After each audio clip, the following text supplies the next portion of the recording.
Hello दोस्तों, कैसे हो आप सभी।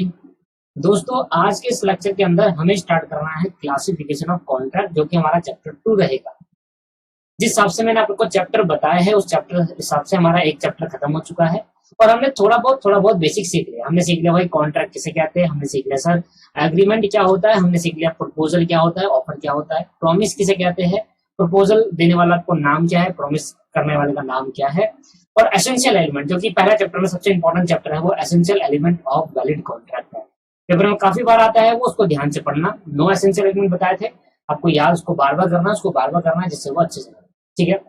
तो आज की क्लास का चैप्टर नंबर 2 है, जो कि बहुत ज्यादा इंपॉर्टेंट है आगे के चैप्टर को समझने के लिए। ये एक बेस है जो आगे के चैप्टर समझेंगे। जब तक हम कॉन्ट्रैक्ट के टाइप्स नहीं सीखेंगे, क्लासिफिकेशन नहीं सीखेंगे, कितने टाइप के कॉन्ट्रैक्ट हो सकते हैं, कैसे कैसे कॉन्ट्रैक्ट हो सकते हैं, तो एक सबसे इंपॉर्टेंट चैप्टर मैं कहूंगा इसको, क्योंकि एक बेस हो जाता है अगले चैप्टर्स के लिए। अगर आपको ये बातें क्लियर होती है यहाँ पर, तो अगला चैप्टर भी आपको क्लियर होते हुए चलेंगे दोस्तों।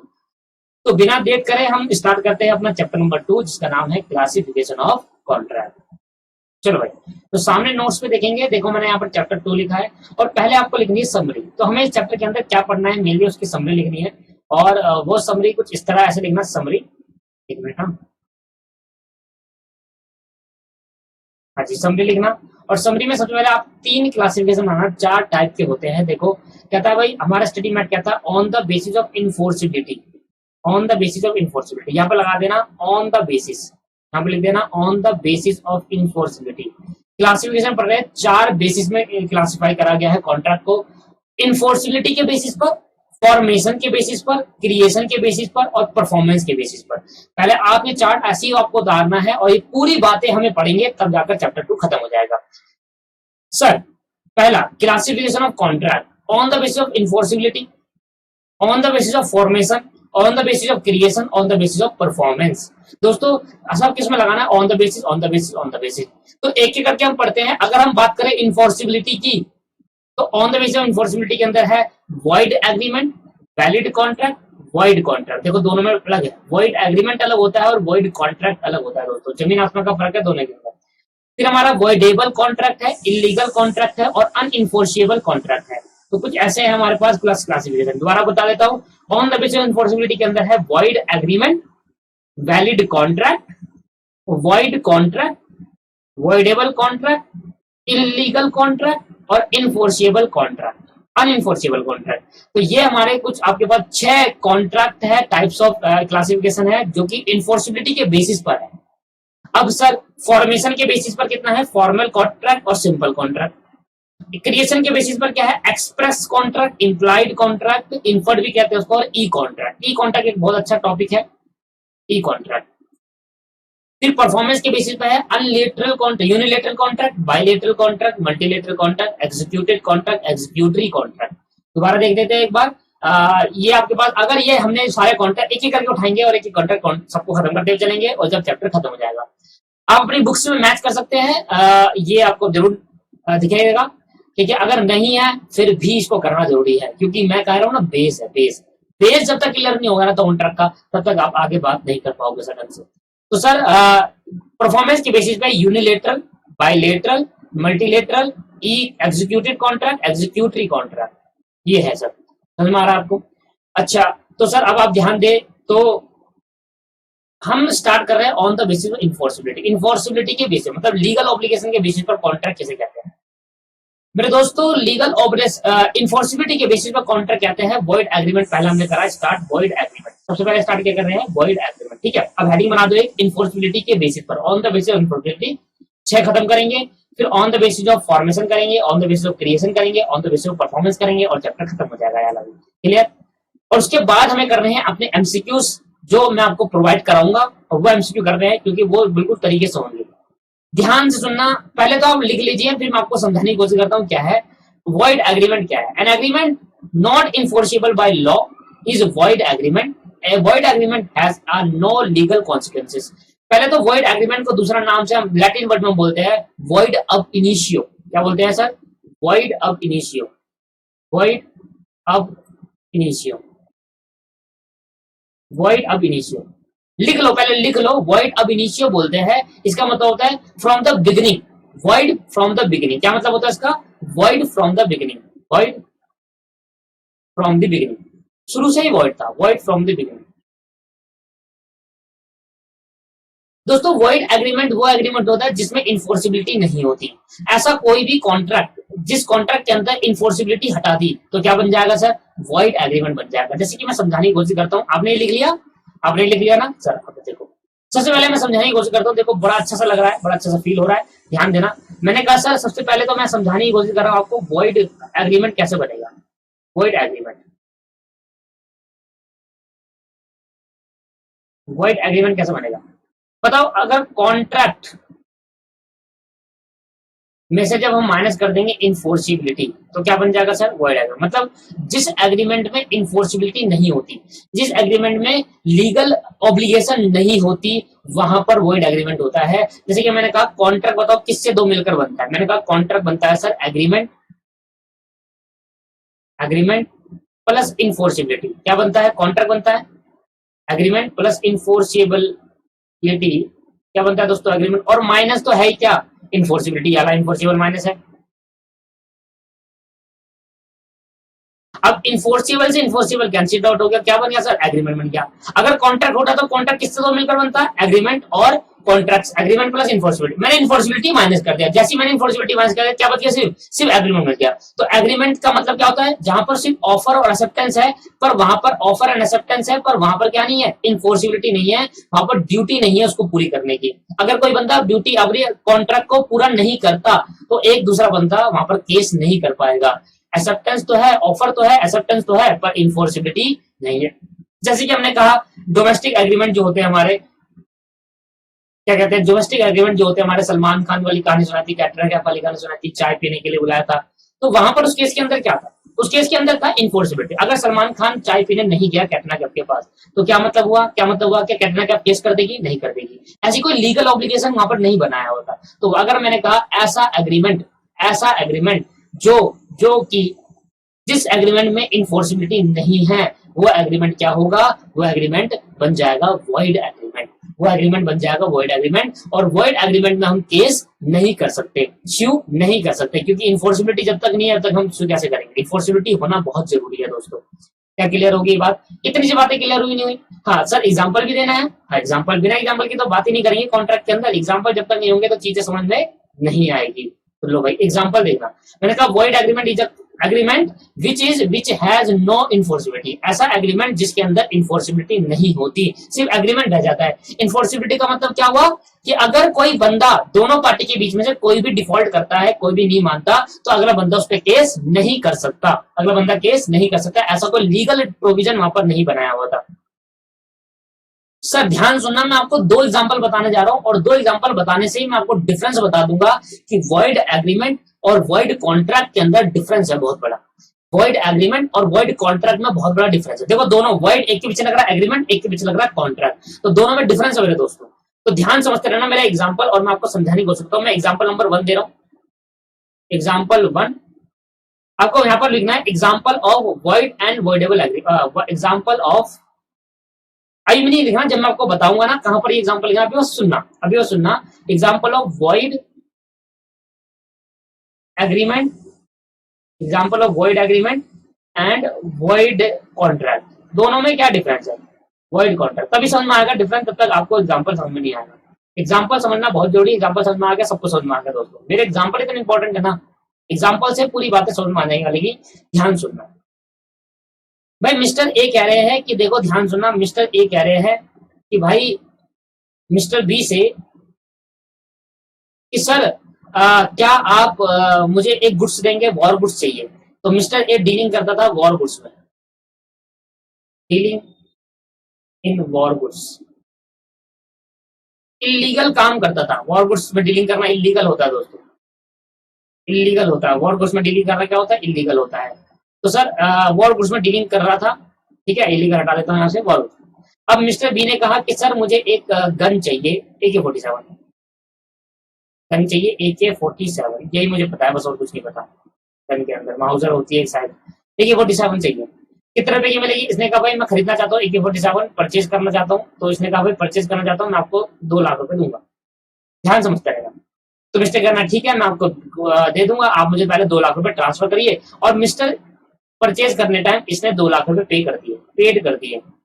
अब मिस्टर ए ने गन नहीं दी, मिस्टर ए ने सर गन नहीं दी, गन ट्रांसफर नहीं करी। अब इस केस के अंदर क्या कहेगा, अब गन ट्रांसफर नहीं करी, मिस्टर बी ने कहा अरे तूने तो भाई कॉन्ट्रैक्ट तोड़ा है, ये कहेगा अरे तूने तो भाई कॉन्ट्रैक्ट तोड़ा है, मैं तो केस करूंगा। अब ये केस गया कोर्ट के पास और कोर्ट से बोला भाई जज साहब देखो मेरे साथ क्या हो गया, मैंने ना मिस्टर ए से गन खरीदी थी AK-47, और जैसे इसने ये बोला जज साहब ने कहा पहले इसको बंद कर, इसी को बंद कर मिस्टर बी को। क्या ये कोर्ट जाएगा? आप सोचो, जो ये काम कर रहा है क्या वो लॉ के लॉफुल ऑब्जेक्ट है? जो इनका काम कर रहा है वो क्या लॉफुल ऑब्जेक्ट है?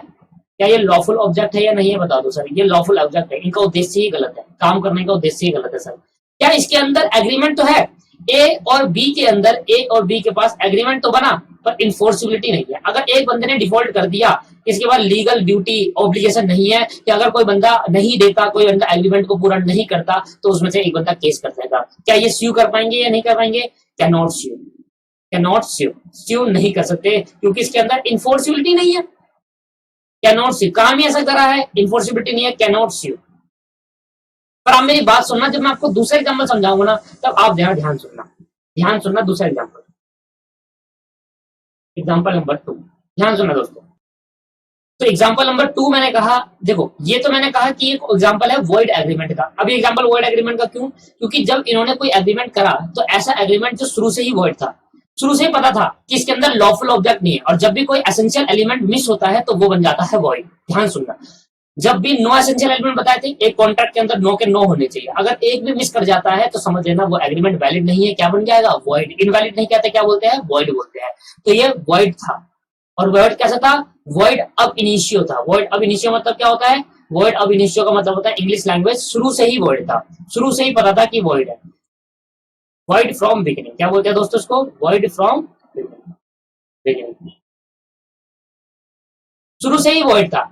हमें पता था शुरू से ही कि अगर इसके अंदर ऐसा कोई काम कर रहा है जिसमें लॉफुल ऑब्जेक्ट नहीं है, लॉफुल नहीं है, तो वो क्या है? शुरू से ही वॉइड है। शुरू से ही वॉइड का मतलब क्या? वॉइड, वॉइड तब बनता है जब एक भी एसेंशियल एलिमेंट मिस कर जाता है। अगर सारे एसेंशियल एलिमेंट पूरे हैं तो वैलिड है, अगर सारे एसेंशियल एलिमेंट में से एक भी मिस कर गया, सिर्फ एक भी, जैसे लॉफुल ऑब्जेक्ट मिस करा, तो ये क्या बन गया दोस्तों? वॉइड बन गया। और ये एग्रीमेंट बना है, अभी कॉन्ट्रैक्ट नहीं बना। कॉन्ट्रैक्ट का मैं एग्जाम्पल दे रहा हूं, देखो भाई, राम और राम की बीवी, mister Ram and Mrs Ram, दोनों ने प्लान बनाया है, कह रहा चलो घूमने चलते हैं, काफी टाइम हो गया घूम के नहीं आए।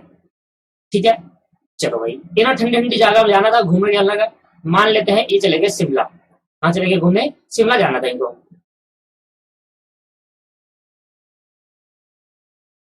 कहाँ जाना था दोस्तों इनको? शिमला जाना था सर, शिमला। एक और स्पेलिंग ठीक कर लेते हैं, घूमने शिमला जाना था इनको फॉर हॉलीडे, हॉलीडे के लिए। अब ध्यान सुनना क्या बोला मैंने। अब इन्होंने एक बस पकड़ी, इन्होंने एक बस पकड़ी और बस से एक कॉन्ट्रैक्ट करा कि भाई तू हमें शिमला ले चलियो, हम तुम्हें इस चीज के रेंट पे कर देंगे। एक बस हायर करी इन्होंने, ठीक है, इन्होंने एक बस हायर करी। अब बस हायर करी तो बस वाले को इन्होंने एडवांस पे पेमेंट कर दिया, एक सीट बुकिंग कर ली। जैसे बस आती है ना, वोल्वो करके बस होती है, जैसे कि जब कहीं टूर पे जाना होता है तो हम बस बुक कर लेते हैं, ऑनलाइन बुक हो जाती है। तो इन्होंने एक ऑनलाइन बुक करी और 2 सीट यहाँ पर बुक कर ली अपने लिए। 2 सीट क्या कर ली? 2 सीट बुक कर ली भाई, ठीक है, और उसकी पेमेंट भी कर दी, उसकी पेमेंट भी कर दी। 2 सीट बुक कर दी और यहाँ पर 2000 रुपये पेमेंट कर दी जाने के, 2000 पेमेंट कर दी थी, payment done, payment done, 2000 payment कर दी। अब क्या हुआ? ध्यान सुनना। अब भाई इनको जाना था, मान लो तो नेक्स्ट डे इनको घूमने जाना था, और नेक्स्ट डे बस चलने वाली थी, नेक्स्ट डे बस चलने वाली थी। बस चलती सर, बस का टाइमिंग था, बस टाइमिंग चलने का आपके पास 8 बजे मॉर्निंग में, 8 बजे मॉर्निंग में बस जाती और शाम को पहुंचा देती। तो ये ऐसे कुछ के इन्होंने प्लान बनाया, उन्होंने ऑनलाइन पेमेंट कर दी, ऑनलाइन पेमेंट कर दी सर यूपीआई के थ्रू। और ऑनलाइन पेमेंट करने के बाद इनको मिलती है एक रिसिप्ट, और रिसिप्ट मिलते ही क्या हो गया? वो बन गया एग्रीमेंट। एग्रीमेंट बन गया mister and Mrs Ram, mister and Mrs Ram and Volvo, Volvo bus service होती है ना, वोल्वो के बीच में क्या बन गया दोस्तों? इन दोनों के बीच में बन गया एग्रीमेंट, एग्रीमेंट बना। इन दोनों के बीच में क्या बन गया दोस्तों? एग्रीमेंट बन गया। अब ध्यान सुनना क्या हुआ आगे बात, जो यह समझ, इतनी कहानी समझ में आई आपको। मैंने कहा मिस्टर राम और मिसिज राम दोनों शिमला जाना चाहते हैं हॉलीडे के लिए। इन्होंने एक टिकट बुक करी वॉल्वो से। वॉल्वो एक कंपनी है जो कि बस सर्विस प्रोवाइड करती है, वॉल्वो। और इन्होंने वॉल्वो से टिकट बुक करी, और वॉल्वो से आप जा सकते हैं, जैसे रेड बस हो गया, रेड बस एक काफी टाइम पे छा गया था बीच में, रेड बस छा गया था ना। तो रेड बस से मतलब किसी भी ऐसी जगह यहाँ पर बसिंग बुक होती है, तो वहां से इन्होंने बस बुक कर ली। अब क्या हुआ दोस्तों, ध्यान समझते रहना। अब जब बुक करी तो शाम को बस का टाइमिंग था, सुबह 8 बजे इनको निकलना था। तो भाई रातों रात क्या हुआ, रातों रात शिमला के अंदर बहुत बहुत ज्यादा बारिश हो गई, बहुत ज्यादा बर्फ पड़ गई, और शिमला पूरा बंद कर दिया गया। न्यूज ये निकल कर आई कि शिमला शट डाउन कर दिया, बंद कर दिया पूरा का पूरा। बहुत ज्यादा बारिश होने के लिए, हैवी रेन होने की वजह से आना जाना बंद कर दिया, क्योंकि सर वहां पर पहाड़ी इलाका होता है, तो हैवी रेन होने की वजह से सर ऊपर से बहुत कुछ हो सकता है, तो हैवी रेन होने की वजह से यहाँ पर बंद कर दिया गया शिमला। अब क्या हुआ, अब मेरी बात समझना ध्यान से, बात को समझते चलना।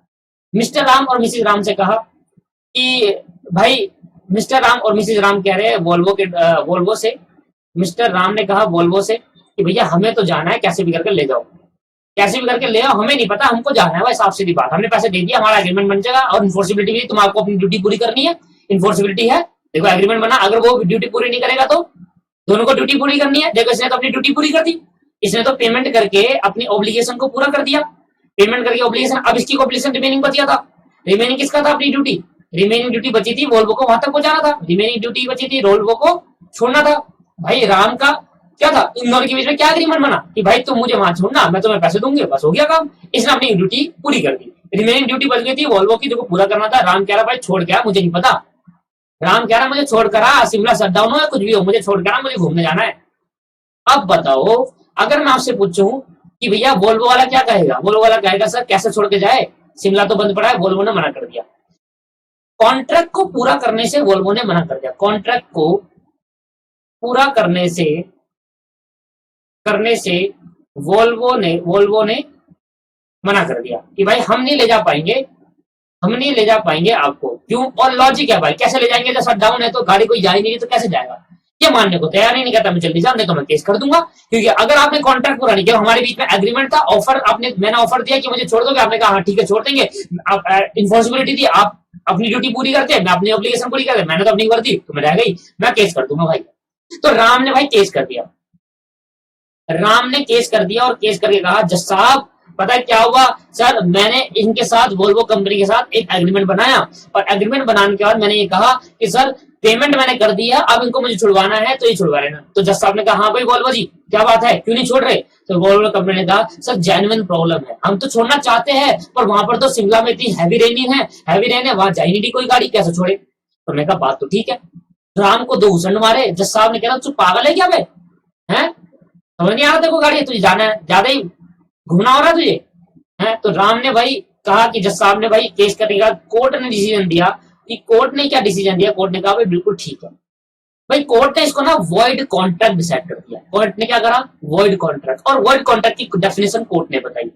कोर्ट ने क्या कहा, इसको वॉइड कॉन्ट्रैक्ट कहा, क्योंकि अगर इसको कॉन्ट्रैक्ट बोल देते तो कॉन्ट्रैक्ट में भैया वोल्वो को बचाना पड़ता, क्योंकि इन्फोर्सिबिलिटी थी।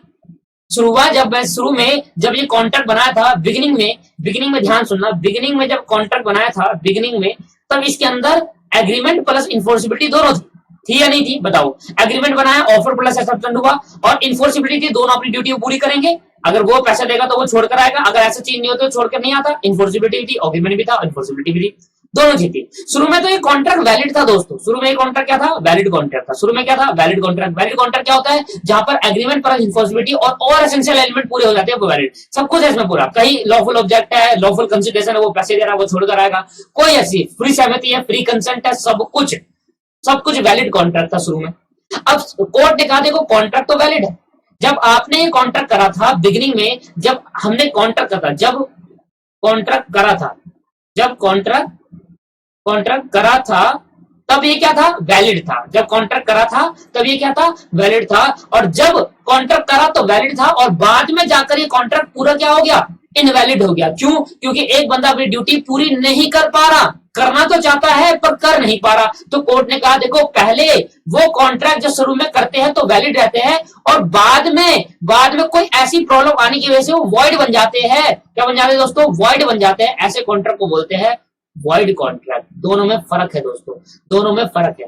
पहले वाले में शुरू से ही वॉइड था, पहले वाले में शुरू से ही वॉइड था, और दूसरे वाले में शुरू में वैलिड तो था, बाद में कुछ ऐसी प्रॉब्लम अराइज होने के कारण वो वॉइड बन गया, वो पूरा नहीं हो पाया, उसमें इन्फोर्सिबिलिटी नहीं हो सकती। बताओ क्या केस कर सकता है? केस कर तो दिया, क्या ये केस जीत पाएगा? नहीं जीत पाएगा। हमने कहा ये वॉइड है सर, ये केस ही नहीं कर पाएगा सर, ये केस ही नहीं कर पाएगा। क्यों? जेन्युइन प्रॉब्लम है सर, जेन्युइन प्रॉब्लम है। वैलिड कॉन्ट्रैक्ट क्या बन गया? वॉइड। जहां पर हम केस ना कर पाए वहां पर बन जाता है void.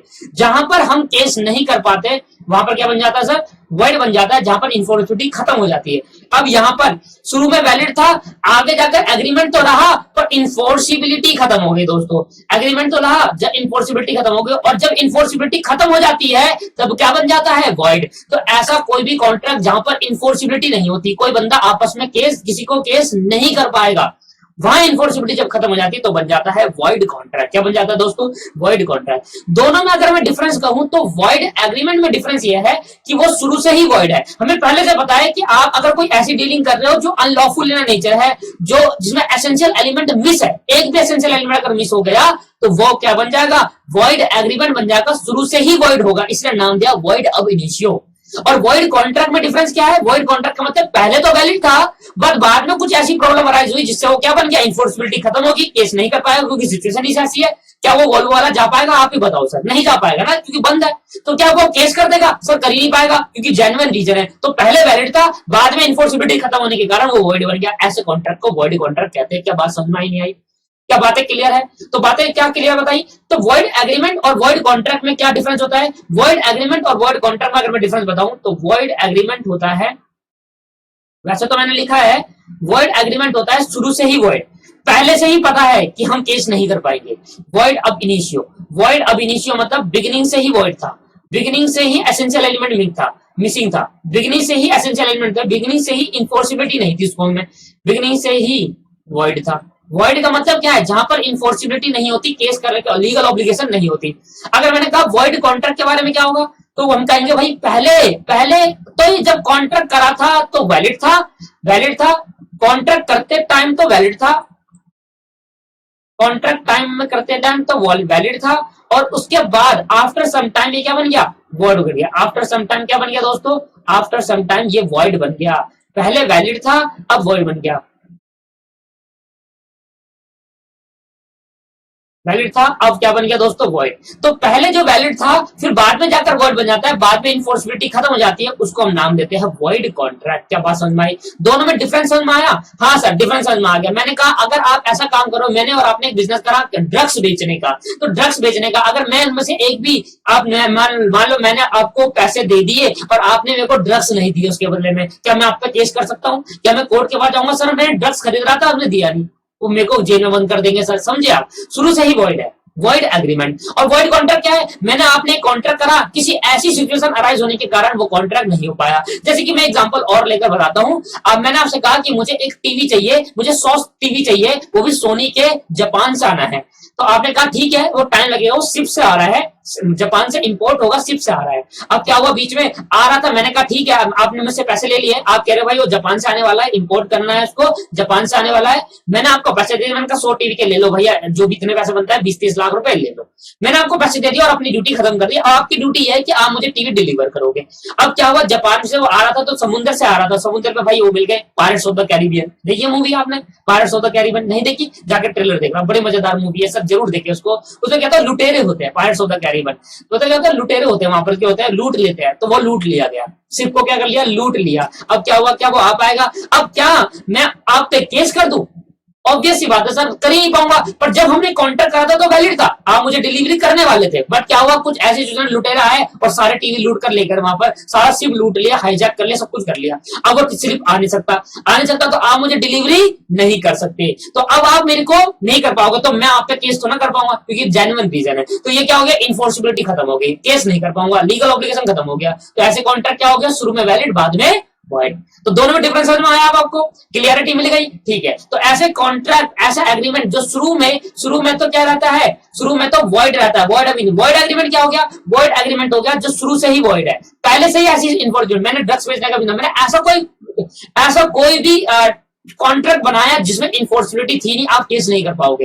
An agreement not enforceable by law, वो लॉ द्वारा इन्फोर्सिबल नहीं हो पाएगा, is called void agreement. Enforceable कब नहीं होगा? जब एक भी एसेंशियल एलिमेंट मिस हो जाएगा, एक भी एसेंशियल। अगर मैंने कहा कंसिडरेशन नहीं है तो आप नहीं कर सकते, वॉइड बन गया, आप बुक नहीं कर सकते। कंसिडरेशन होना बहुत जरूरी, इसको वॉइड बनेंगे। A void agreement has no legal consequence. Consequence मतलब क्या होता है? लॉ लीगल कॉन्सिक्वेंसेस मतलब क्या होता है? आप केस नहीं कर पाओगे, लीगली आप केस उससे नहीं कर पाओगे। आप वैसा लेना चाहते हो, मैंने कहा भाई आप मेरे को ड्रग्स नहीं दे, मैंने आपको पेमेंट कर दी, अब मैं जैसे मर्जी निकलवा लूं आपसे, लीगल तरीके से नहीं निकलवा सकता, लीगल तरीके से तो निकलवा सकता हूं।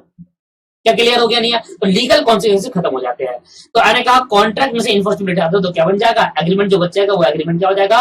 Void agreement. तो एक बार वैलिडिटी पढ़ लेते हैं। वैलिड का मतलब सिंपल है, जब सारे एसेंशियल एलिमेंट पूरे सेटिस्फाई हो जाएंगे, सब सेटिस्फाई हो जाएंगे, मतलब सेक्शन 10 जो मैंने बताया था वो सेटिस्फाई हो जाएगा, तो कॉन्ट्रैक्ट वैलिड बन गया। हमने पढ़ा था essential element of valid contract. तो एन एग्रीमेंट, कोई भी agreement which is enforceable by law, ऐसा एग्रीमेंट जो लॉ द्वारा इन्फोर्सिबल है, इज कॉल्ड वैलिड कॉन्ट्रैक्ट। जो लॉ द्वारा ऐसा एग्रीमेंट बनाया जो लॉ द्वारा इन्फोर्सिबल है। लीगल कॉन्सिक्वेंसेस है। लीगल कॉन्सिक्वेंसेस का मतलब क्या? अगर उसने एग्रीमेंट को तोड़ा तो हम उस पर केस करके रेमेडीज वगैरह ले सकते हैं, उससे लगा सकते हैं कि हमारा जो लॉस है उससे डिमांड कर सकते हैं। इन अदर वर्ड अगर मैं कहूं, it satisfy all the requirement of valid contract. Valid contract की रिक्वायरमेंट को सेटिस्फाई करेगा as laid down in section 10। Section 10 में जो लिखी है, और क्या लिखी थी?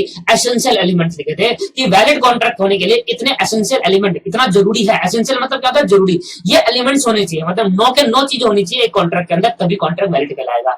और अगर 9 के 9 एसेंशियल एलिमेंट है तो वो कॉन्ट्रैक्ट इन्फोर्सिबल बाय लॉ हो जाएगा। Any agreement which is enforceable by law is called valid contract. Void क्या होगा? जिसमें इन्फोर्सिबिलिटी नहीं होती वो एग्रीमेंट वॉइड एग्रीमेंट होता है। और वॉइड कॉन्ट्रैक्ट देखना आप कर रहा है भाई, void contract are those which can't enforceable by law, जिसमें इन्फोर्सिबिलिटी खत्म हो जाती है। इन्फोर्सिबिलिटी क्या हो जाती है दोस्तों? खत्म हो जाती है। ध्यान देना, अकॉर्डिंग टू, ये लॉ की लैंग्वेज है, ये लॉ की language, according to section 2F, a contract which is ceases to be. Ceases का मतलब क्या? सीजेस का मतलब क्या होता है? सीजेस का मतलब होता है दोस्तों स्टॉप। क्या होता है दोस्तों? सीजेस का मतलब स्टॉप। क्या होगा दोस्तों? सीजेस का मतलब याद रखना, काफी टाइम आएगा। सीजेस का मतलब हो गया स्टॉप। स्टॉप, इन्फोर्सिबिलिटी खत्म हो गई, इन्फोर्सिबिलिटी रुक गई। बिकम वॉइड, क्या बन जाएगा sir? Void. When it is ceases to be enforceable, जब वो इन्फोर्सिबल होना था और वो इन्फोर्सिबल क्या हो जाएगा? खत्म हो जाए। ये लॉ की लैंग्वेज पढ़ना सीखो। जब कोई कॉन्ट्रैक्ट की इन्फोर्सिबिलिटी खत्म हो जाए वो बन जाता है वॉइड। और जब वो इन्फोर्सिबल था पहले, वो क्या था? इन्फोर्सिबल था, बाद में लेकर क्या हो गया? स्टॉप होगी इन्फोर्सिबिलिटी। तो कह रहा है when it is ceases to be enforceable, जब ये इन्फोर्सिबिलिटी खत्म हो जाएगी तभी वो वैलिड बनेगा, अदरवाइज वो वैलिड रहेगा। तो मैंने और आपने कॉन्ट्रैक्ट करा, शिप से आने वाला था माल, तो तब तो ये वैलिड था, तब तो इन्फोर्सिबिलिटी थी बाय लॉ। अब बाद में क्या हो गया? वो इनवैलिड, बाद में क्या होगा? इन्फोर्सिबिलिटी स्टॉप होगी। इन्फोर्सिबिलिटी स्टॉप, सीजेस का मतलब खत्म हो गई, स्टॉप होगी, तो हमने कहा वो क्या बन जाएगा? वॉइड कॉन्ट्रैक्ट बन जाएगा। वो क्या बन जाएगा? वॉइड। तो अगर आपको लॉ की लैंग्वेज समझ नहीं आए तो ये देखो, ये आपको बिल्कुल अच्छे समझ में आ जाएगा, बिल्कुल अच्छे समझ में आ जाएगा दोस्तों। यहाँ पर void agreement is a void of initio. Void agreement क्या होता है? एग्रीमेंट कब लगता है? जब शुरू से ही वॉइड होता है। But void contract is a valid contract. Void contract क्या होता है? एकदम वैलिड कॉन्ट्रैक्ट होता है। At the time in the beginning, at the time beginning शुरू में करते टाइम तो वैलिड था, बट सब्सिक्वेंटली बिकम, बाद में क्या बन जाता है? वो वॉइड बन जाता है। When it is ceases to be enforceable, जब क्या हो जाएगा? इन्फोर्सिबिलिटी खत्म हो जाती है, तब क्या बन जाता है? वो वॉइड बन जाता है। केस नहीं कर पाएंगे तब क्या बन जाएगा? वॉइड बन जाएगा। तो ऐसे कॉन्ट्रैक्ट को क्या कहेंगे? Void contract. क्या बात समझ में आई है? नहीं है? बताओ मुझे। वॉइड एग्रीमेंट क्या समझ में आया? वॉइड एग्रीमेंट वो एग्रीमेंट होते हैं जो शुरू से ही क्या रहे? वॉइड रहे। और वैलिड, वॉइड कॉन्ट्रैक्ट वो कॉन्ट्रैक्ट होता है शुरू में तो वैलिड रहते हैं, पर बाद में इन्फोर्सिबिलिटी खत्म होने के कारण, सीजेस होने के कारण, स्टॉप होने के कारण वो इन्फोर्सिबिलिटी खत्म हो जाती है, तो बन जाता है वॉइड। तो ऐसे कॉन्ट्रैक्ट को कहेंगे वॉइड कॉन्ट्रैक्ट कहेंगे। मेरे दोस्तों क्या समझ में आया आपको? मैंने आपको 3 पॉइंट पढ़ा है, वॉइड एग्रीमेंट, वॉइड कॉन्ट्रैक्ट और वैलिड कॉन्ट्रैक्ट। क्लियर है? अब हमें पढ़ना है सबसे पहले वॉइडेबल में आपको समझाऊंगा, आपको सबसे पहले पढ़ना है इलीगल कॉन्ट्रैक्ट। इलीगल कॉन्ट्रैक्ट बड़ा सिंपल है। इलीगल मतलब ऐसा कोई काम जो लॉ द्वारा मना करा गया हो वो आपने कर दिया। जो लॉ द्वारा मना करा हो, मना करने को कहता है फॉरबिड करना। लॉ ने मना करा है, कोर्ट ने कहा कि नहीं ये नहीं होगा, लॉ ने मना करा है कि ऐसा काम नहीं कर सकते, ऐसा कोई एग्रीमेंट नहीं बना सकते। जैसे ड्रग्स की डीलिंग करना, जैसे इलीगल काम करना, कोई भी ऐसा काम, किसी को खून करना, किसी का खून करने का कॉन्ट्रैक्ट बनाना, तो ऐसे कॉन्ट्रैक्ट को कहते हैं इलीगल कॉन्ट्रैक्ट कहते हैं। बिल्कुल सिंपल लैंग्वेज में आपको समझाता हूँ। यहाँ देखना, कह रहा है कॉन्ट्रैक्ट करा दैट इम्पोज इमोरल और oppose to the public policies and illegal in nature. ऐसा कोई भी कॉन्ट्रैक्ट जो इमोरल है, मोरल नहीं है। मोरल का मतलब एथिक्स में आपने ढंग से समझ में आएगा, एथिक्स और मोरल। मोरल का मतलब है अंदर से फीलिंग आनी चाहिए कि आप सही काम कर रहे हैं, आप सही काम कर रहे हैं, ये ऐसा सही काम है। तो मॉरल का मतलब क्या, जो दुनिया सोचती है, दुनिया को सोचती है। अगर मैं दुनिया जो सोच रही है, जो हम सोच रहे हैं वो एथिक्स है, जो दुनिया सोच रही है वो मॉरल है मेरे दोस्तों। हमने सोचा, हमारी सोच क्या है, हमारे एथिक्स क्या है, जो दुनिया क्या सोचती है हमारा मॉरल है। मैंने कहा बताओ, एक बंदा है, एक पर्सन है जो कि क्या कहते हैं रास्ते में एक्सीडेंट होकर पड़ा हुआ है, दुनिया क्या कहेगी?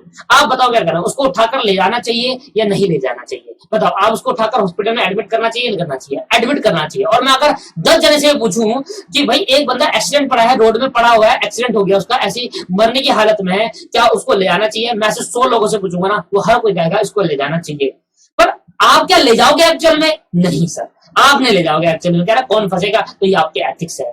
मॉरल जो दुनिया सोचती है, एथिक्स जो आप सोचते हो। तो कॉन्ट्रैक्ट दैट इज इमोरल, जो मॉरल नहीं है, जो दुनिया जो सोच रही है उससे अगेंस्ट है। दुनिया कहती है कि ड्रग्स की डीलिंग करना अगेंस्ट है, दुनिया कहती है कि भाई गन आपके पास रखना इलीगल है। तो ऐसा डीलिंग जो अपोज करती है, जो अपोजिट होती है किसकी? पब्लिक पॉलिसी के, पब्लिक के अगेंस्ट होती है, पब्लिक के हित में नहीं होती, और जो इलीगल इन नेचर होती है, ऐसे कॉन्ट्रैक्ट क्या बन जाएंगे? इलीगल हो जाएंगे। जैसे कि मैंने कहा एग्जांपल है बिल्कुल सिंपल सा, R agree with S to purchase a brown sugar. मतलब ब्राउन शुगर मतलब क्या होता है? ड्रग्स होते हैं। It is illegal contract. क्या हो जाएगा ये? Illegal contract. R agree with S, R agree हुआ ऐसे कि भाई मैं तेरा गन्स खरीदूंगा, तेरे क्या कर दूंगा? वॉर गुड्स खरीदूंगा। तो ये क्या है? इलीगल कॉन्ट्रैक्ट है।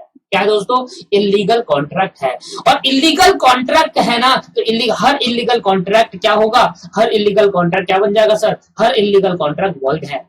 तो पहले आप ये समझो, बाद में बताऊंगा वो। पहले ये देखो इलीगल कॉन्ट्रैक्ट की डेफिनेशन समझो। It is a contract. अभी ये उतारना नहीं है मेरे दोस्तों, अभी उतारना नहीं है। सबसे पहले मैं आपको बता देता हूँ, जब आपने लिख लोगे वॉइड एग्रीमेंट और वॉइड कॉन्ट्रैक्ट, वॉइड एग्रीमेंट और वॉइड कॉन्ट्रैक्ट लिखने के बाद दोनों लिखना एक साथ इकट्ठा। पहले वैलिड कॉन्ट्रैक्ट लिखना। देखो पहले मैं बताता हूँ, फिर बाद में पढ़ाता हूँ इलीगल कॉन्ट्रैक्ट को। पहले मैं बताता हूँ कैसे उतारना है आपको। पहले ना वैलिड कॉन्ट्रैक्ट को लिखना, सबसे पहला पॉइंट। वैलिड कॉन्ट्रैक्ट लिखने के बाद फिर लिखना वॉइड एग्रीमेंट। वॉइड एग्रीमेंट लिखने के बाद फिर लिखना वॉइड कॉन्ट्रैक्ट। और जब वॉइड एग्रीमेंट और वॉइड कॉन्ट्रैक्ट दोनों लिख लोगे तो उसके बाद ये 2 एग्जांपल उतारना। ये 2 एग्जांपल उतारना, एक तो यहां से एग्जांपल उतारना, ये ऐसे लिखना सर, ये एग्जांपल यहाँ पर ऐसे लाइन लिखना, ये एग्जांपल उतारना, फिर ये एग्जांपल उतारना, और ये एग्जांपल उतारने के बाद फिर यहाँ पर पूरा उतारना सर, पूरा। तब तक जब तक पूरा नहीं उतारोगे तब तक खत्म मत करना। पूरा उतारने के बाद फिर आप स्टार्ट करना वॉइडेबल छोड़ देना, फिर आप करना सर वॉइड इलीगल कॉन्ट्रैक्ट। अब इलीगल कॉन्ट्रैक्ट में आ जाना, it is a contract which is law forbidden. Forbid मतलब मना कर दिया गया है, मना करा हुआ है। फॉरबिड मतलब क्या होता है? मना, लॉ द्वारा मना करना है। टू बी मेड कि भाई ऐसा कॉन्ट्रैक्ट नहीं कर सकते जो लॉ द्वारा मना करा गया। फॉरबिड मतलब क्या होता है? मना करना। The court will not enforce such contract। और कोर्ट क्या करेगा? इसको इन्फोर्स नहीं करेगा, इन्फोर्स उनकी कार्रवाई नहीं करेगा, लीगल कॉन्सिक्वेंसेस खत्म हो जाएंगे इसके। बिल्कुल ऑब्वियस सी बात है, अगर तुम इलीगल कर रहे हो तो कोर्ट के पास जाओगे, कोई जाएगा नहीं। ऑब्वियस सी बात है सर। ऑल इलीगल एग्रीमेंट, समझने वाली बात यह है कि हर एक इलीगल एग्रीमेंट वॉइड एग्रीमेंट होता है, और but all void agreement illegal agreement नहीं होते। इसके भी आपको मेरे को एग्जांपल समझाना है। मैं आपको एग्जांपल लिखता हूं। जब आप क्या करोगे? वॉइड इलीगल कॉन्ट्रैक्ट लिखोगे, इलीगल कॉन्ट्रैक्ट लिखने के बाद, पूरा लिखने के बाद फिर ये लिखना, फिर पहला एक पॉइंट लिखना, ऑल इलीगल कॉन्ट्रैक्ट, हर एक illegal contract is void contract. हर एक इलीगल कॉन्ट्रैक्ट क्या है? वॉइड कॉन्ट्रैक्ट है। But all void contract is not illegal. All void contract, हर एक वॉइड कॉन्ट्रैक्ट इलीगल नहीं है, इज नॉट इलीगल। मतलब जो कॉन्ट्रैक्ट इलीगल है वो तो वॉइड है। अच्छा वॉइड, अरे यार वॉइड एग्रीमेंट, एग्रीमेंट कॉन्ट्रैक्ट नहीं आया, कॉन्ट्रैक्ट नहीं आएगा दोस्तों, ध्यान देना, गलती हो सकती है, एग्रीमेंट आएगा। हर एक legal illegal contract void agreement होगा, हर एक इलीगल कॉन्ट्रैक्ट वॉइड एग्रीमेंट है। समझने वाली बात है। कोई भी ऐसा कॉन्ट्रैक्ट जो इलीगल नेचर है वो वॉइड भी है। वो क्या है दोस्तों? वॉइड भी है। और हर एक वॉइड एग्रीमेंट इलीगल नहीं होगा, इलीगल नहीं होगा, इलीगल कॉन्ट्रैक्ट नहीं होगा, इलीगल कॉन्ट्रैक्ट दोस्तों नहीं होगा। मैं एग्जांपल के साथ को बातों को समझाने की कोशिश करता हूं। मैंने कहा सर देखो, एक है पर्सन मिस्टर एक्स, एक पर्सन है, और मिस्टर एक्स ने मिस्टर वाई से कहा कि भाई देखो मैं आपका ना आपसे ब्राउन शुगर खरीदूंगा, मतलब ड्रग्स खरीदना चाहता हूँ, want to purchase drugs. Want to purchase, arrow का देखना सर, कौन एरो कहाँ लगा है, एरो यहाँ लगा है, तो मतलब एक्स खरीद रहा है वाई से, वांट टू परचेज ड्रग्स।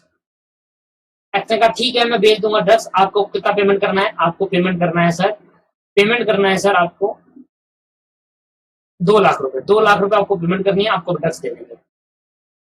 अब ड्रग्स की डीलिंग करना क्या होगा दोस्तों, इलीगल है। मैंने कहा ड्रग्स की डीलिंग करना क्या है, इलीगल है। अब बताओ वॉइड एग्रीमेंट क्या होता है, बताओ मुझे वॉइड एग्रीमेंट क्या होता है। इलीगल कॉन्ट्रैक्ट, ड्रग्स की डीलिंग करना क्या है, इलीगल कॉन्ट्रैक्ट, तो ये कॉन्ट्रैक्ट क्या बन गया, इलीगल बन गया। पर देखो इलीगल बना तो वॉइड की डेफिनेशन बता दो, वॉइड एग्रीमेंट की, ऐसा एग्रीमेंट जिसमें इन्फोर्सिबिलिटी नहीं होती। क्या बताओ, अब अगर मैंने अगर क्या करा, इसने सर पेमेंट कर दी, 2 लाख की पेमेंट कर दी, पर इसने ड्रग्स नहीं दिए, वाई ने ड्रग्स नहीं दिए, तो क्या अब मिस्टर एक्स केस कर पाएंगे। अगर अगर अगर इलीगल कॉन्ट्रैक्ट तो है, देखो ड्रग्स की डीलिंग करना तो फॉरबिड बाय लॉ है, फॉरबिडन बाय लॉ, फॉरबिडन मतलब फॉरबिडन बाय लॉ। क्या है forbidden by law, dealing of drugs की डीलिंग करना क्या है सर, फॉरबिडन बाय लॉ है, लॉ द्वारा मना करा है। और जैसी कोई ऐसा कोई भी चीज जो लॉ द्वारा मना करी गई हो वो इलीगल कॉन्ट्रैक्ट होता है, ये तो समझ में आ गया। अब मैं आपको समझाना चाह रहा हूं कि इलीगल कॉन्ट्रैक्ट कैसे वॉइड है, क्योंकि हर एक इलीगल कॉन्ट्रैक्ट के अंदर इन्फोर्सिबिलिटी खत्म हो जाती है, और ऐसा कोई कॉन्ट्रैक्ट जिसमें इन्फोर्सिबिलिटी खत्म हो जाती है तो क्या रह जाती है, सिर्फ एग्रीमेंट रह जाता है। मैंने कहा हर एक इलीगल कॉन्ट्रैक्ट के अंदर क्या होगा, इन्फोर्सिबिलिटी खत्म हो जाएगी। तो मैंने कहा देखो हर एक इलीगल कॉन्ट्रैक्ट, मैंने कहा इलीगल कॉन्ट्रैक्ट है, इलीगल कॉन्ट्रैक्ट है तो कॉन्ट्रैक्ट के अंदर क्या होता है, इन्फोर्सिबिलिटी होती है या नहीं होती, नहीं होती। और मैंने कहा जैसी इन्फोर्सिबिलिटी खत्म होगी क्या बन गया सर, क्या बन गया, तो कॉन्ट्रैक्ट माने इन्फोर्सिबिलिटी क्या बन गया दोस्तों, क्या बन गया, कॉन्ट्रैक्ट माने इन्फोर्सिबिलिटी बन गया सर एग्रीमेंट, क्या बन गया, सिर्फ ओनली एग्रीमेंट बन गया। क्योंकि कॉन्ट्रैक्ट के अंदर क्या होता है, कॉन्ट्रैक्ट के अंदर contract plus agreement plus enforceability हट गई, क्योंकि इलीगल कॉन्ट्रैक्ट है, इन्फोर्सिबिलिटी नहीं है, इन्फोर्सिबल बाय लॉ नहीं हो सकता, इन्फोर्सिबल बाय लॉ नहीं हो सकता, तो ऐसा एग्रीमेंट जिसमें इन्फोर्सिबिलिटी खत्म हो जाती है वो क्या बन जाता है, वॉइड। क्या अगर मैं कह सकता हूं, क्या मैं कह सकता हूं सर आपको कि एक मिनट है, क्या मैं एक बात कह सकता हूं कि हर एक इलीगल कॉन्ट्रैक्ट के अंदर इन्फोर्सिबिलिटी नहीं होगी, केस नहीं करा जा सकता। अगर केस नहीं करा जा सकता तो सिर्फ क्या बच जाएगा, इन्फोर्स एग्रीमेंट बन जाएगा, और जिस एग्रीमेंट के अंदर इन्फोर्सिबिलिटी नहीं होती वो वॉइड एग्रीमेंट हो जाता है। तो हर एक इलीगल कॉन्ट्रैक्ट जिसमें इन्फोर्सिबिलिटी नहीं है, तो हर एक इलीगल कॉन्ट्रैक्ट क्या है, वॉइड एग्रीमेंट। तो हर illegal contract, all illegal contract is void agreement, all illegal contract is void। क्या मैं कह सकता हूं, आप कोई भी इलीगल बिजनेस करोगे क्या उसमें इन्फोर्सिबिलिटी होगी, नहीं होगी। अगर इन्फोर्सिबिलिटी नहीं है तो फिर क्या बन गया, void agreement। तो हर एक इलीगल कॉन्ट्रैक्ट में इन्फोर्सिबिलिटी नहीं होती, तो हर एक इलीगल कॉन्ट्रैक्ट में जब इन्फोर्सिबिलिटी नहीं होती तो जिसमें इन्फोर्सिबिलिटी नहीं होती वो भी तो क्या बन जाता है, void agreement बन जाता है। void कॉन्ट्रैक्ट नहीं, void agreement, कॉन्ट्रैक्ट पहले वो होता है। बताओ सर, अब अगर नहीं आया तो भाई क्लियर नहीं हुआ तो बता दो सर, एग्जांपल से भी बता दिया मैंने, मैं इसको विदाउट एग्जांपल से ही बना सकता था पर नहीं सर, मजा आ गया। हर एक इलीगल कॉन्ट्रैक्ट वॉइड होगा, ये एक नंबर में एमसीक्यू पूछा जा सकता है कि हर एक इलीगल कॉन्ट्रैक्ट वॉइड है, एग्रीमेंट है, पर हर वॉइड एग्रीमेंट इलीगल कॉन्ट्रैक्ट नहीं है। ध्यान सुनना, मैं दूसरा बता रहा हूँ, मैं दूसरा बता रहा हूँ कि कैसे वॉइड एग्रीमेंट इलीगल कॉन्ट्रैक्ट नहीं है। ध्यान सुनना दोस्तों, लो भाई सुनना, तो बहुत ही बेहतरीन एग्जाम्पल मैं आपको बताने वाला हूँ। मैंने कहा सर देखो, अब एक मिस्टर रामू था, इसके पास एक बाइक थी, और ये बाइक में गया पेट्रोल पंप, तब बाइक नहीं कार थी, कार थी इसके पास, और कार में गया पेट्रोल पंप पे गया, और पेट्रोल पंप में जाकर इसने बोला कि भाई भर दियो, पेट्रोल पंप में जाकर बोला कि भाई भर दियो। क्या बोला पेट्रोल पंप के वर्कर से कि भाई जरा भरियो तेल। तो इसने कहा कि भाई, इसने इससे कहा कि भाई ऑयल डाल दे, ऑयल डाल दे। इसने क्या कहा इससे, ऑयल डाल दे। वर्कर ने कार के अंदर ऑयल डाल दिया, और ऑयल डाल दिया डीजल, ऑयल डाल दिया डीजल, पर गाड़ी थी पेट्रोल वाली, वर्कर ने डीजल डाल दिया। अब रामू बड़ा गुस्सा हुआ, रामू कह रहा कि भाई ऐसे कैसे, देखो बोला था ना ऑयल डाल दे, तूने डीजल कैसे डाल दिया। तो वर्कर ने कहा पहले बता तो देते डालना क्या था, मैंने सोचा डीजल की बात कर रहा हूँ, डीजल वाली कार है, तो मुझे क्या पता था ये ऑयल वाली कार है, ये मतलब पेट्रोल वाली कार है। यह पेट्रोल पंप में डीजल भी तो होता है। तो यहाँ पर क्या थी, अनसर्टेनिटी थी, सर्टेन नहीं था। जो भी ऑयल ऑयल कौन सा डीजल, कौन सा ऑयल डालना है ये नहीं बताया, कौन सा ऑयल डालना है ये नहीं बताया, नहीं बताया। तो क्या हो गया सर, यहाँ पर क्या मिसिंग है बताना, कौन सा एसेंशियल एलिमेंट मिसिंग है, अनसर्टेनिटी, सर्टेनिटी वाला मिसिंग है, सर्टेनिटी वाला, अनसर्टेन है सर यहाँ पर। चीजें क्या है दोस्तों, अनसर्टेन। याद है मैंने क्या बताया था आपको, इंडियन ऑयल वाली कहानी बताई थी, जहां पर मैंने बताया कितने क्वांटिटी कितना लीटर, अनसर्टेन है। तो ऐसा जब भी कोई अनसर्टेन, तो क्या हो गया, अनसर्टेनिटी मिसिंग है, एसेंशियल एलिमेंट मिसिंग है, essential element, uncertainty essential element missing हो गया। अगर हमारा कोई भी एसेंशियल एलिमेंट मिसिंग हो जाता है तो वो क्या बन जाता है सर, वो बन जाता है वॉइड एग्रीमेंट। तो इसके अंदर अनसर्टेनिटी वाला, तो ये क्या बन गया दोस्तों, वॉइड एग्रीमेंट बन गया। क्यों मेरे भाई, क्योंकि इसके अंदर क्या मिसिंग है, एसेंशियल एलिमेंट मिसिंग है। इसके अंदर क्या मिसिंग है, मिसिंग ऑफ एसेंशियल एलिमेंट, और इसमें इन्फोर्सिबिलिटी खत्म हो गई, मिसिंग ऑफ एसेंशियल एलिमेंट। अगर एक भी एसेंशियल एलिमेंट मिस हो जाता है तो वो कॉन्ट्रैक्ट वैलिड की जगह वॉइड बन जाता है, मिसिंग ऑफ एसेंशियल एलिमेंट। अब मुझे बताओ, क्या ये पेट्रोल भरवाना एसेंशियल एलिमेंट, क्या ये पेट्रोल भरवाना इलीगल हो गया क्या भाई, इलीगल हो गया क्या, मुझे बता दो, आप बता दो। वर्ड तो है पर इलीगल नहीं है दोस्तों। हर एक इलीगल चीज वर्ड तो, हर एक इलीगल चीज क्या होगी, वर्ड होगी, पर हर एक वर्ड एग्रीमेंट इलीगल नहीं होगा। मैंने कहा देखो, मैंने कहा हर एक की बात कर रहा हूं, ऐसा नहीं है कि वॉइड कभी इलीगल होगा ही नहीं होगा, क्यों नहीं होगा। देखो मैंने कहा धमकी देकर, मैंने कहा फ्री कंसेप्ट से काम नहीं करा। मैंने कहा एक बंदे ने धमकी देकर पेपर में साइन करवा ली, प्रॉपर्टी 5 करोड़ की प्रॉपर्टी 5 लाख में करवा ली। अब धमकी देना क्या होता है, इलीगल होता है, बिल्कुल होता नहीं होता। और वॉइड भी है क्योंकि एसेंशियल एलिमेंट मिसिंग है उसके अंदर। तो दोस्तों अगर एक भी एसेंशियल एलिमेंट मिस कर जाता है तो उसका मतलब वो क्या बन गया, वॉइड एग्रीमेंट। और हर एक वॉइड एग्रीमेंट इलीगल नहीं है, कुछ हो सकते हैं कुछ नहीं हो सकते, पर हर एक इलीगल एग्रीमेंट वॉइड होगा ही होगा, क्योंकि इलीगल कॉन्ट्रैक्ट के अंदर क्या नहीं होता, इन्फोर्सिबिलिटी नहीं होती। अब मैंने आपको एक बहुत बेहतरीन एग्जांपल दिया, भाई पेट्रोल डालना था पर डीजल डाल दिया। क्या डालने की बोला, पेट्रोल। ये क्या सोच रहा था कि पेट्रोल डलवाएगा, ये क्या सोच रहा था, पेट्रोल डलवाएगा, और इसने क्या डाल दिया एक्चुअल में, डीजल डाल दिया। तो क्या आप इस पे केस कर देगा, कैसे केस कर देगा, तूने अनसर्टेन है, तूने बताया क्यों नहीं उसको, तेरी गलती, तू केस कैसे कर देगा। तो इन्फोर्सबिलिटी खत्म होगी इसके अंदर, तो क्या बन गया, वॉइड एग्रीमेंट। तो ये वॉइड एग्रीमेंट क्या है, इलीगल है या नहीं है, ये वॉइड एग्रीमेंट एक वॉइड एग्रीमेंट तो है, it is void agreement but not illegal, but not illegal contract. Word agreement तो है, इनके बीच में तो कॉन्ट्रैक्ट हुआ, पैसा वैसे दिया उसने, वो इलीगल नहीं है। भाई पेट्रोल भरवाना इलीगल कब से हुआ, हाँ गलत कर दिया तो वो तो अनसर्टेनिटी की वजह से था ना, वर्ड एग्रीमेंट। ठीक है मेरे दोस्त, तो हर एक वर्ड एग्रीमेंट इलीगल नहीं होता, हर एक वर्ड एग्रीमेंट इलीगल नहीं होता, पर हर एक इलीगल कॉन्ट्रैक्ट वर्ड एग्रीमेंट होगा ही होगा, क्योंकि हर एक इलीगल कॉन्ट्रैक्ट के अंदर इन्फोर्सिबिलिटी नहीं होती। क्या बात समझ में आया नहीं आया, आगे बात समझ में क्लियर होगी बातें, ठीक है सर आगे बढ़े। अब चलो एग्जाम्पल उतार लोगे, तो ये इलीगल कॉन्ट्रैक्ट के बाद आपने जब ये एग्जाम्पल लिखना तो इसके बाद ये सारा एग्जाम्पल उतारना बिल्कुल डिटेल में, आराम से उतारना। जब वीडियो आराम से पॉज वॉज करके देख लेना, यहाँ से उतारना चालू करना यहाँ पर, और ये पूरी बातें आप आराम से उतार चलेंगे। ठीक है मेरे दोस्तों, ये एग्जाम्पल नंबर 2 है। मैंने कहा ना जितने एग्जाम्पल आप उतारोगे उतना आपको ध्यान से और अच्छे से क्लियरिटी होगा, नहीं उतारोगे बाद में भूल जाओगे, फिर मत कहना सर नहीं आया समझ, भूल गए। ठीक है मेरे दोस्तों, क्योंकि रिवीजन, इस कॉन्ट्रैक्ट की रिवीजन करना तो इम्पॉसिबिलिटी है सर, इतना बड़ा कॉन्ट्रैक्ट है, रिवीजन बहुत कम है, रिवीजन आपको ही करनी पड़ेगी घर पे। ठीक है मेरे दोस्तों, ठीक। तो ये इलीगल कॉन्ट्रैक्ट यहाँ पर खत्म हुआ, और हम पढ़ रहे हैं अनइंफोर्सिबल कॉन्ट्रैक्ट। अनइंफोर्सिबल कॉन्ट्रैक्ट पहले तो आप उतार लीजिए यहाँ पर वीडियो पॉज करके आराम से, फिर जाकर मैं आपको समझाने की कोशिश करता हूँ। तो उतार लिया मेरे दोस्तों, उतारने के बाद आप सामने अब देखें अनइंफोर्सिबल कॉन्ट्रैक्ट के बारे में आपको बताने आ रहा हूँ। तो एग्जाम्पल सुनो, अनइंफोर्सिबल कॉन्ट्रैक्ट बहुत ही सिंपल एग्जाम्पल है, बहुत ही सिंपल है। अनइंफोर्सिबल कॉन्ट्रैक्ट, कब कोई कॉन्ट्रैक्ट अनइंफोर्सिबल हो जाता है, ध्यान सुनो। भाई मैं गया बैंक में, मैं गया मेरे भाई बैंक में, ये देखो मैं हूँ, बड़ा ही खुश, नहीं आप हो, मैं क्यों, आप लो भाई लो, कान बनाऊंगा बढ़िया से, टेंशन मत लेना, मिकी माउस बना दूंगा पूरा। ठीक है भाई,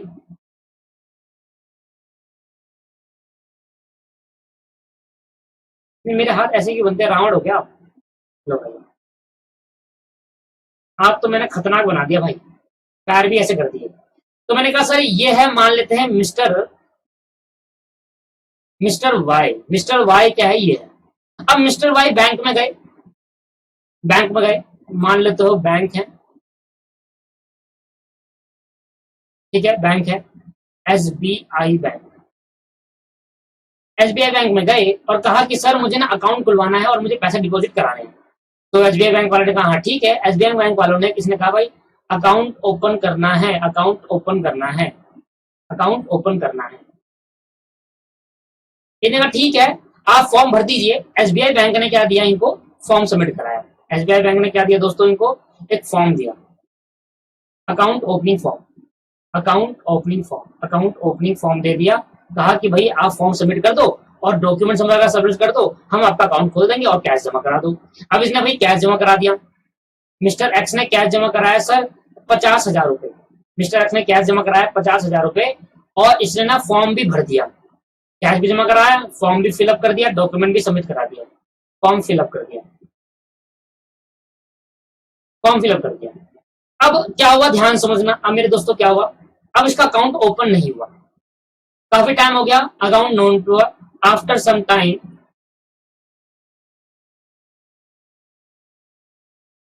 account was not open, account was not open, account open नहीं हुआ। सब कुछ देने के बाद अकाउंट ओपन नहीं हुआ। 30 डेज हो चुके थे, अकाउंट ओपन नहीं हुआ अभी तक। After some time, after 30 days, 30 दिन बाद अब क्या हुआ, 30 दिन बाद ये गया बैंक में और बैंक बोला भाई मैं केस कर दूंगा तुम्हारे ऊपर, मैं केस कर दूंगा तुम्हारे पर, मैंने सब कुछ जमा कराने के बावजूद भी आपने मेरा अकाउंट ओपन क्यों नहीं करा, आज 30 दिन हो चुके हैं, मैं आपको पैसा देकर आ चुका हूं, मैंने सारे फॉर्म भर दिए हैं, आपने अकाउंट ओपन नहीं करे, आपने अकाउंट ओपन नहीं करा, मैं आप पे केस करने जा रहा हूँ। हमने कहा सर एक बात हमारी सुने, हमने अकाउंट ओपन इसलिए नहीं करा, मिस्टर बैंक के मैनेजर ने कहा कि हमने आपका अकाउंट इसलिए ओपन नहीं करा क्योंकि आपके डॉक्यूमेंट में कुछ टेक्निकल डिफेक्ट था।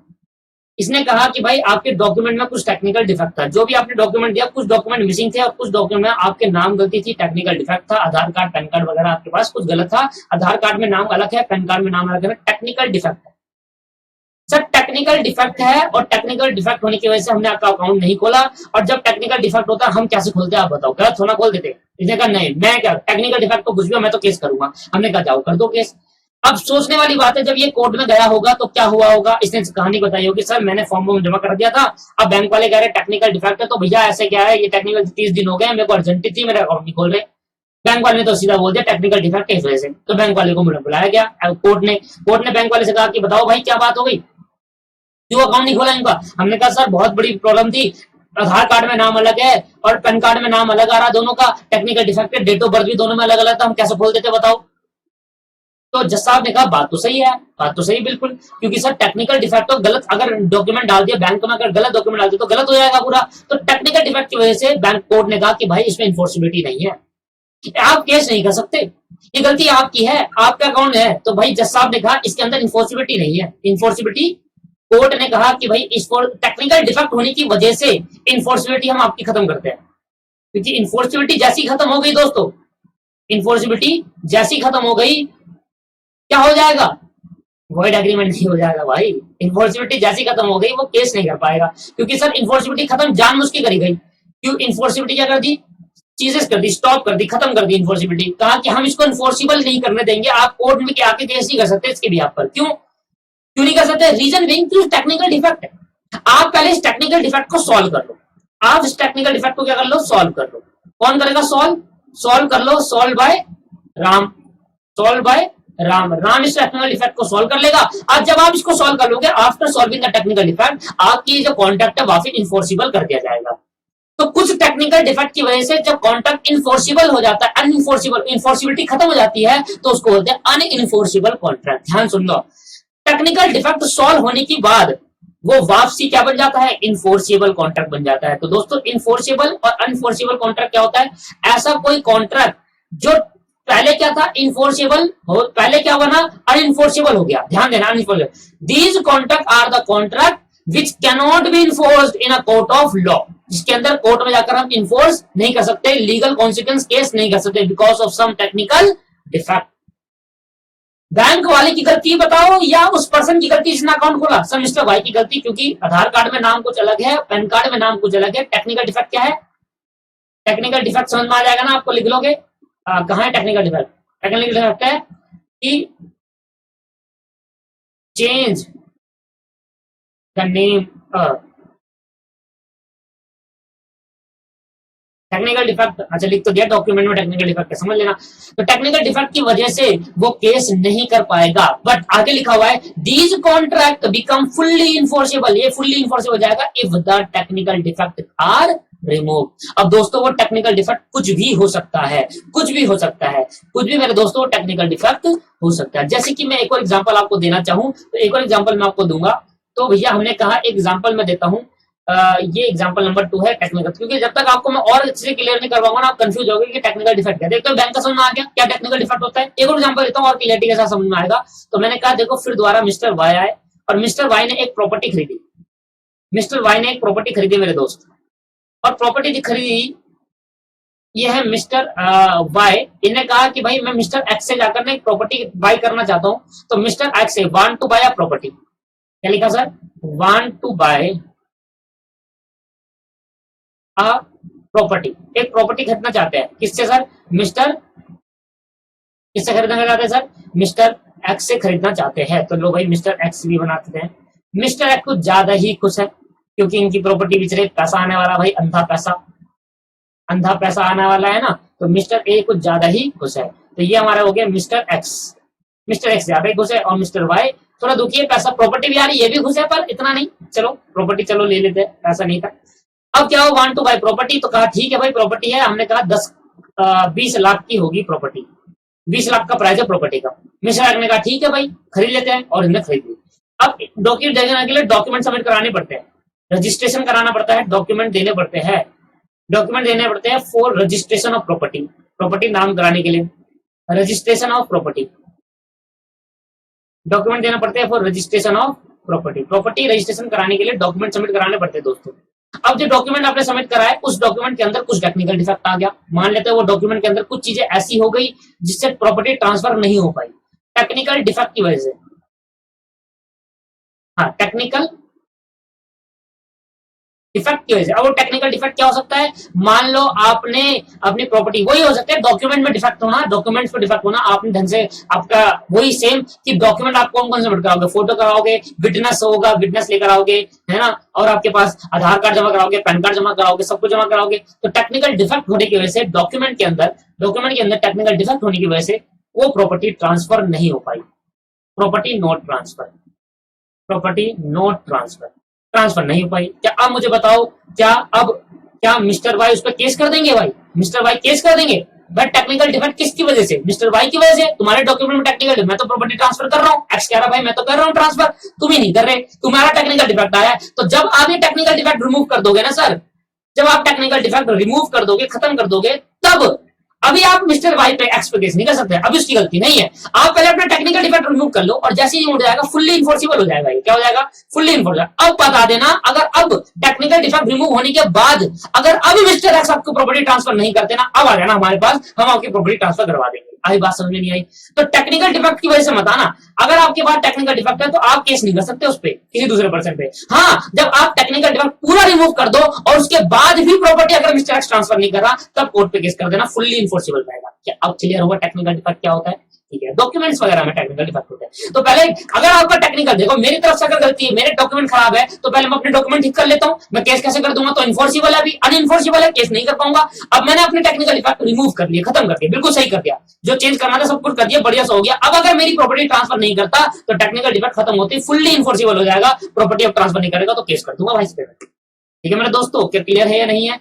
क्या क्लियर है दोस्तों? आज की क्लास में मैं इतना ही कराऊंगा, एक रह गया मेरा, और एक रह गया जो है वॉइडेबल कॉन्ट्रैक्ट। इसमें मुझे एग्जांपल बताना काफी अच्छा है क्योंकि इसके यहाँ पर एक पूरा चैप्टर है, वॉइड एंड वॉइडेबल के लिए यहाँ पर पूरा चैप्टर है, तो इसको मैं ढंग से कराना है, उसमें को समझाना एक इंपॉर्टेंट चीज है। पर आज की क्लास के अंदर हम इतना ही करते हैं, वॉइडेबल कॉन्ट्रैक्ट खत्म हो जाते हैं, मैं आपको 4 पॉइंट करा दिए दोस्तों। मैं अगली क्लास में आपको नई चीजें सिखाऊंगा, ये भी सिखाने वाला हूँ, और ये बातें भी कवर करा दूंगा, 2-3 बातें। तो मुझे मैंने वॉइड एग्रीमेंट करा दिया, वैलिड कॉन्ट्रैक्ट करा दिया, वॉइड कॉन्ट्रैक्ट करा दिया, इलीगल कॉन्ट्रैक्ट करा दिया, अनइन्फोर्सेबल करा दिया, बस क्या रह गया रिमेनिंग, अभी वॉइड कॉन्ट्रैक्ट रह गया। क्या मुझे बताओ, आपको क्लियर नहीं हो रहा, क्या समझ नहीं आ रहा, क्या फेस टू फेस क्लास से ज्यादा अच्छा समझ नहीं आ रहा आपको? बता दो सर, सर इतने एग्जांपल दे रहा हूं, अब बताना कितने गिन लेना सर एग्जांपल, कितने सारे एग्जांपल हो चुके हैं हमारे, अभी तो सिर्फ चाले दूसरा चैप्टर चालू हुआ, 10-15 चैप्टर है हमारा, कितने चैप्टर सर पता नहीं आपको लिखा है जितने भी है। अब सोचो सर, सर सब समझ में आता है, समझने का तरीका होना चाहिए, पढ़ने का मन होना चाहिए।